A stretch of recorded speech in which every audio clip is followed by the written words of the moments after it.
نحمده ونصلي على رسوله الكريم أما بعد فأعوذ بالله من الشيطان الرجيم بسم الله الرحمن الرحيم. د ماشومانو د ضد او بدخویۍ دپاره یو اسان عمل چې دی تاسو ته نن ښیم.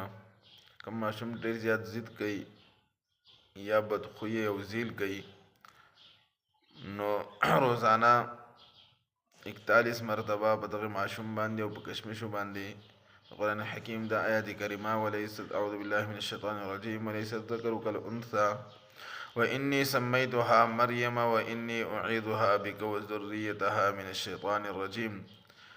دا آیات کریمه 41 مرتبه په ماشوم باندې او په کشمشو باندې باغې باندې دم کوي او د هغې کشمشو نه روزانه ماشوم له 5 دانې یا 7 دانې چې هغه ورکوي انشاءالله زر تر زره به د هغه ضد د هغه بدخویۍ او زیل چې د هغه به ختم شي. جزاکم الله خیرا احسن الجزاء.